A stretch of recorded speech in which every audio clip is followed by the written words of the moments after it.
name is Prisha. And my name is Shaquita. And welcome to Searching for Freedom. So today's topic is going to be God's waiting room and how nobody likes to be in God's waiting room. And with this, we were just talking about it. And I was thinking about it. It was just like, man, this is a really good topic, I feel, because it is so true. Everybody wants the expectation to come when they want it to happen right then immediately, but it's like, okay, being in God's waiting room, it's beauty in that in itself. Although nobody wants to wait, you're still seen. It's being in his waiting room lets you know that he acknowledges you. Because I was thinking about when you walk into a dentist's office or a doctor's office, as soon as you come in, the receptionist, she greets you. She takes your information. She says, hey, and then tells you to be seated and to wait. So it's like, although it's not your time yet and you're still waiting, you're still not forgotten. You're not invisible. You're not unseen. So how do you feel about being in God's waiting room? Well, for me, I would say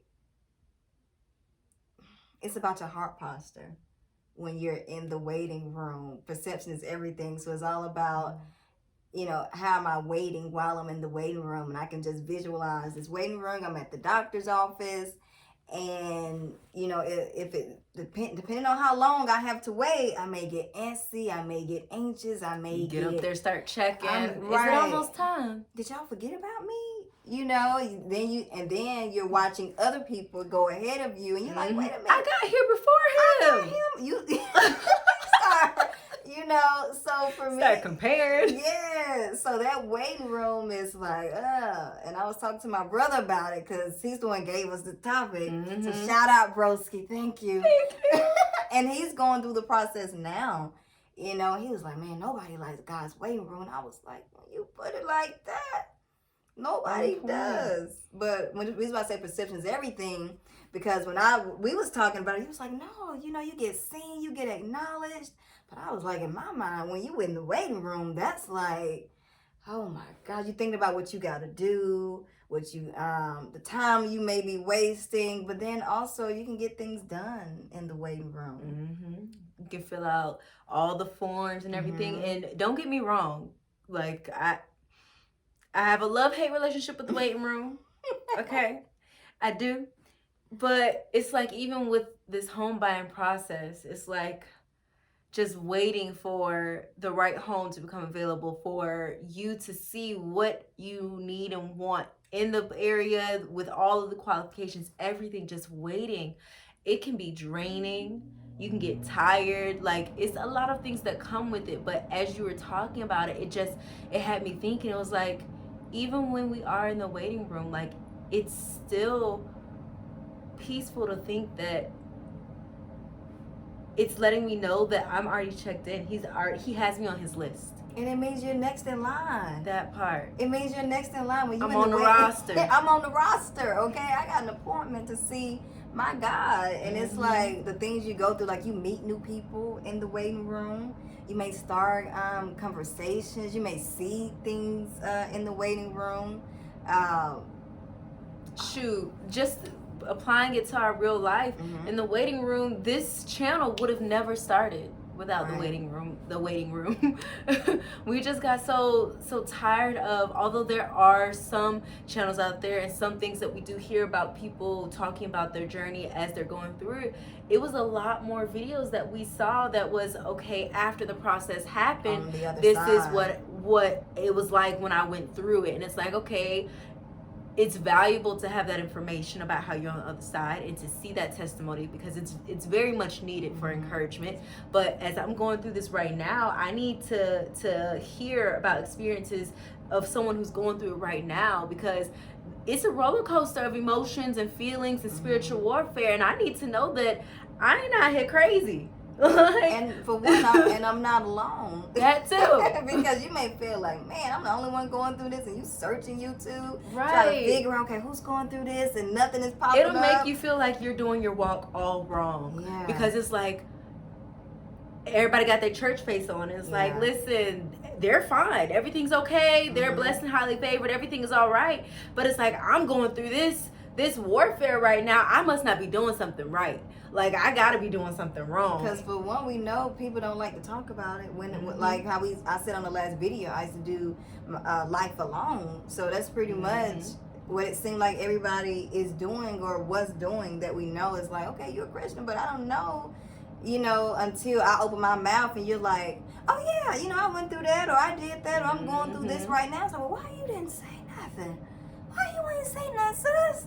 I thought I was going through this by myself. Thought I was the only one. Worried about my love story. You going through it too? You walking in looking for husband too? I'm just saying. Or you worried about your purpose and your walk, and you're struggling with, certain pornography and masturbation, just things like that. You think you're going through these things alone. So yeah, in the waiting process, you learn a lot of things. You learn about yourself. Yeah, you learn patience, endurance. You learn a lot, but nobody likes it though. Nobody. Why do you think no one likes God's waiting room? Because it's From your experience. Literally a mirror. It tells you about all the things that is wrong with you in the nicest way possible. And then, well, sometimes not nice, but the waiting room holds you accountable for your own actions.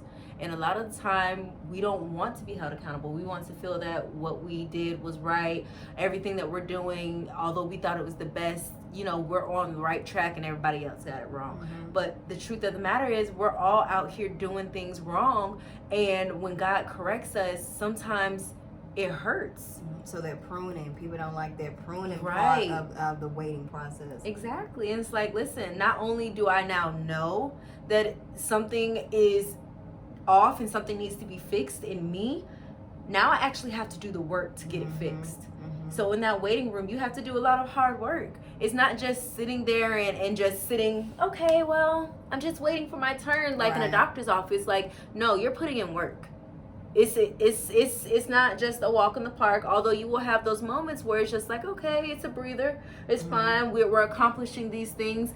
God is showing me how to work better, navigate better in this area. I'm having more patience, I'm doing better with finances, getting a home, like all those things. Like, it may be areas that you're excelling in, but there's always going to be work to be done. Always work to be done. And I also think that society, they've taught us that if you want something, you should be able to get it like microwave now. generation.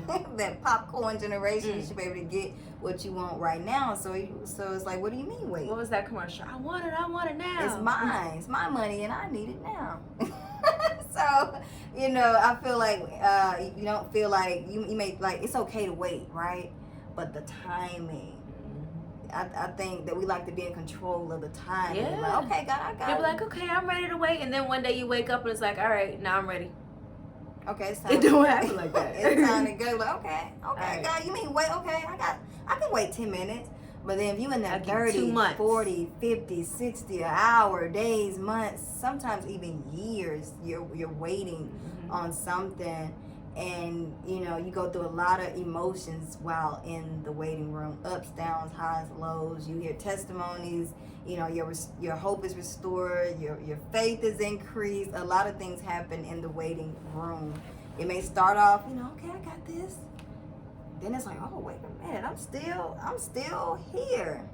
But I feel like that's the beauty in it. That, at least for me, that's what I've learned and seen the beauty in, because although there are moments where it's like, especially for like our singleness, our walk, we do desire to be married, and there are moments where we are truly enjoying it, and it's just like, listen, I wouldn't ask for him to come today right now at all. I'm all right. I'm all right. He's what did I say? No, he was like, we just enjoying, and I was like, let me make it. Oh, we're enjoying our singleness. and then there's moments where it's just like, okay, God, like I've been patient. We've been waiting. Send the rain. I remember when I became a Christian, I'm walking the walk, so I say, and I'm like, oh, okay, that's next. Naturally. Naturally. What else? We done. That's next. Check. He coming. I done got baptized. I pray more. I'm in my prayer closet. I got a community around me. So what's next? It's like a task. It's a checklist. Okay. It gotta be as my friend says, a husband. And he in here, but in this room, he see me somewhere. He gonna approach. So yeah, that waiting room. But yeah, it helped me see that beauty of being able to, even though like this season we're good, this season it's a little God, we need you a little bit more, hold us up while we're waiting during this, and then it's like, okay, I see why there's more work to be done, there's things that you want me to do, but that beauty and just his grace and allowing you to have that freedom, but still showing you how much you need him in those moments. Like, it's so beautiful. Yeah, and we just did 3 videos. One, we're like in the waiting room and we're like, oh God, where are you? So the next one, you're gonna see, the next one you've seen before this. If you haven't, y'all go get caught up. But It's up. But to see where we're laughing, we're joyful, and so yeah, the waiting room. It gets real in the waiting room. It gets real in the waiting room. But here we are. And we just wanted to share our experience and our input when it comes to God's waiting room. It's like no other out here. No doctor's office can compare to God's waiting room. And you're safe in the waiting room, God's waiting room. Like, you're safe there. He has you. You know that when he calls your name, like, everything else stops around you and you get to be with the Father. So you guys, put your thoughts and your feelings about, how do you feel about the waiting room? Are you in your season while you're in the waiting room right now, whatever it is that you're waiting for, what does your feelings, what is your expression like right now? Are you happy and joyful because you can wait, you're enjoying where you're at? Or is it like, all right, God, like, are we done yet? Enough is enough. So let us know how you feel. And thank you again so much for watching our video. We truly appreciate it. See you next time. Bye. Hey guys, make sure you like, comment, and subscribe. Smash that notification bell so you won't miss another one of our videos.